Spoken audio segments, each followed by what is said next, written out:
प्यारे विद्यार्थियों, क्लास में बहुत बहुत स्वागत है। चलिए कुछ नए सवाल लेके आए हैं जो गुणनखंड और शेषफल प्रमेय पर आधारित है। पिछली क्लास में शेषफल और गुणनखंड से संबंधित सवाल कर चुके हैं। तो आपसे एक रिक्वेस्ट है कि जो भी आप क्लास देखते हैं, वीडियो देखते हैं, उसको कंटिन्यू देखें और किसी को बीच में ना छोड़ें, क्योंकि हर यूनिट और हर जो चैप्टर होता है, हर जो वीडियो होगा वह एक दूसरे से बहुत ही संबंधित होगा। यदि हम बीच में छोड़ते हैं तो आगे का हमें समझ में नहीं आएगा। तो आप कंटिन्यू देखिए। चलिए, गुणनखंड प्रमेय पर आधारित कुछ सवाल है। एक प्रश्न है, निम्नलिखित में ए का मान ज्ञात कीजिए जबकि जी एक्स पी एक्स का एक गुणनखंड है और जी एक्स का मान दे दिया है एक्स धन 1 और पी एक्स का मान दिया है एक्स स्क्वायर प्लस ए एक्स प्लस 2। सवाल गुणनखंड पर आधारित है। ध्यान दें, यहां आपको निकालना है ए का मान। ए का मान ज्ञात कीजिए। ज्ञात करना है एक शर्त को लगाते हुए। शर्त क्या है कि जी एक्स पी एक्स का गुणनखंड है। गुणनखंड है, एक दूसरा शर्त है सवाल में। पहला कि ए का मान निकालना है। ए का मान कौन से शर्त का पालन करते हुए निकालना है कि जी एक्स पी एक्स का गुणनखंड है। जी एक्स पी एक्स का गुणनखंड है कि नहीं है, ये जांच करने के लिए हमें शेषफल निकालना होता है। शेषफल निकालते हैं, शेषफल का मान शून्य आता है तो गुणनखंड है, शेषफल का मान शून्य नहीं आता है तो गुणनखंड नहीं है। पर यहां ये बोला है आपको ए का मान ज्ञात कीजिए, यह मानते हुए कि गुणनखंड है, अर्थात शेषफल के बराबर शून्य है, ऐसा मानते हुए बनाना है। चलिए यहां देखते हैं, यहां पी एक्स का मान है एक्स स्क्वायर प्लस ए एक्स प्लस 2, जी एक्स का मान है एक्स प्लस 1, एक्स प्लस 1। एक शर्त दिया है, क्या शर्त? जी एक्स पी एक्स का, जी एक्स पी एक्स का एक गुणनखंड है। गुणनखंड है, गुणनखंड है, इसलिए जो शेषफल होगा, शेषफल होगा वह शून्य के बराबर होगा। गुणनखंड निकालना रहता तो शेषफल का मान निकालते, लेकिन इसमें बोल रहा है गुणनखंड है। गुणनखंड है मतलब शेषफल शून्य के बराबर है, और इससे शेषफल प्रमेय की सहायता से यहां शेषफल क्या होगा? p माइनस 1 बराबर 0। और p माइनस 1 का मान कैसे आएगा? यहां माइनस 1 रखेंगे, इसके दाएं साइड में भी सभी जगह माइनस 1 रखेंगे। x के जगह x का वर्ग है तो माइनस 1 का वर्ग प्लस ए, एक्स के जगह माइनस 1 प्लस 2 बराबर 0। माइनस 1 का वर्ग 1 होगा, ए और माइनस 1 माइनस ए होगा, प्लस 2 इज इक्वल टू 0 होगा। 1 और 2 3, माइनस ए बराबर 0 होगा। ए को उधर पक्षांतर कर दें, इधर बचा 3, ए उधर जाके 0 प्लस ए हो जाएगा, और 0 प्लस ए मतलब ए हो जाएगा, और ए की वैल्यू आ गई 3। 3 बराबर ए, या तो ए बराबर 3। तो इस तरह से आप गुणनखंड है इस शर्त को मान के आप ए की वैल्यू निकाल सकते हैं। अगला क्वेश्चन ये है, यदि जी वाई पी वाई का एक गुणनखंड है तो ए का मान ज्ञात कीजिए। जी वाई के बराबर दिया है और पी वाई के बराबर दिया है। सेम क्वेश्चन है, रूप थोड़ा सा बदला हुआ है। यहां भी ए का ही मान निकालना है, यहां हमें ए का मान ज्ञात करना है, ए की वैल्यू ज्ञात करनी है। जी वाई और पी वाई मान दिया है, शर्त भी यहां वही है कि गुणनखंड है। गुणनखंड है, ये शर्त है प्रश्न में कि आपको जब बनाना है तो एक शर्त को मानते हुए बनाना है कि गुणनखंड है। चलिए बनाते हैं। हमें जो जो मान दिया है, यहां पी वाई का मान कितना दिया है? Y square minus 2y plus A दिया है। जी वाई का मान कितना दिया है? जी वाई का मान है y प्लस 5। शर्त में क्या लिखा है,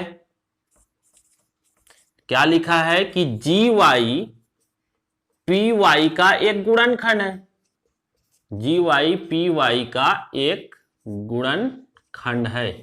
गुणनखंड है तो गुणनखंड है, इसलिए शेषफल क्या हो जाएगा, शून्य हो जाएगा। शेषफल 0 के बराबर लेंगे और शेषफल क्या होगा, y प्लस 5 है जी वाई का मान, तो शेषफल होगा p माइनस 5 बराबर 0। और p माइनस 5 बराबर 0 तो y के जगह माइनस 5 रखेंगे, y के जगह इधर माइनस 5 रखेंगे तो इस सारे y में मान रखेंगे। y स्क्वायर है तो माइनस 5 का स्क्वायर, उसके बाद है -2y है, y के जगह -5, फिर है प्लस a बराबर 0। क्या रखे, y के बराबर -5 रखने पर, ऐसा क्यों रख रहे हैं, y के बराबर -5, शेषफल p -5 है तो यहां y के जगह -5 रखें तो आपका p -5 का मान आएगा। इसको अब सॉल्व करते हैं, -5 का वर्ग माइनस माइनस प्लस हो जाएगा, 5 का वर्ग 25 हो जाएगा, a माइनस और a माइनस प्लस हो जाएगा, 5 दूनी 10 होगा, प्लस a बराबर 0। 25 और 10 जुड़ के हो जाएंगे 35 प्लस a बराबर 0। a का मान निकालना है, a का मान निकालना है तो a को उधर ले जाएं, इधर बचेगा a, उधर 35 को ले जाएं, 0 पहले से है, 35 जाके उधर -35 होगा और a बराबर 0 माइनस 35 आ जाएगा, -35 आ जाएगा। a की वैल्यू आ गई -35, हमें a का मान निकालना था। तो आप यदि शर्त को मान लेते हैं और शर्त के आधार से बनाते हैं कि गुणनखंड है, गुणनखंड है इसका मतलब आपको शेषफल को शून्य के बराबर लेके सॉल्व करना है, आपको a का मान मिल जाएगा। इसके पिछले प्रश्न में हम गुणनखंड है या नहीं है ये चेक करते थे, कैसे, शेषफल का मान निकाल के। अब इस प्रश्न में हम गुणनखंड है इस शर्त को मानते हुए बनाना है। तो ये हुआ आपका a की वैल्यू निकालने वाला सवाल। 2 सवाल से हम क्लियर हो गए। अगला प्रश्न ये है कि जब बहुपद fx को x स्क्वायर माइनस 16 से भाग दिया जाए तब शेषफल 5x प्लस 3 है, जब इसी बहुपद को x प्लस 4 से भाग दिया जाए तो शेषफल क्या होगा। प्रश्न ध्यान से समझें, इसमें बहुपद fx एक दिया है, बहुपद fx को x माइनस 16 से भाग दिया जाएगा तो शेषफल बचेगा 5x धन 3। लेकिन इसी बहुपद को लिखा है, इसी बहुपद को अर्थात fx को, इसी बहुपद को यदि x धन 4 से भाग दिया जाए तो शेषफल क्या होगा। हमें ज्ञात है, क्या ज्ञात है कि भाज्य बराबर भाजक गुणित भागफल प्लस शेषफल, ये संबंध आप बहुत अच्छे से जानते हैं। जो संबंध है भाज्य बराबर भाजक गुणित भागफल प्लस शेषफल, इस संबंध से हम बनाएंगे। कैसे, भाज्य जो भाग होता है, यहां कौन भाग हो रहा है, बहुपद fx भाग हो रहा है, तो इसको लिखें fx बराबर भाजक किससे भाग दे रहे हैं, x स्क्वायर माइनस 16 से भाग देने पर, x स्क्वायर माइनस 16 भाग देने के बाद भागफल क्या आ रहा है, कुछ नहीं आ रहा है, तो भागफल को कोसेंट अंग्रेजी नाम है इसलिए q से दर्शा दें, सब जो चर राशि है x है इसलिए x के फॉर्म में लिख दें। qx क्यों लिखे, ये भागफल का अंग्रेजी नाम है, q एक्स चर राशि के फॉर्म में है, कोसेंट उसका इंग्लिश नाम है, और भागफल हमें कहीं पर नहीं दिया है प्रश्न में, भागफल हमें कहीं पर पता नहीं है, तो उसको हिंदी में भागफल भी लिख सकते हैं या क्यू एक्स लिख सकते हैं। फिर प्लस शेषफल, शेषफल का मान है 5x प्लस 3।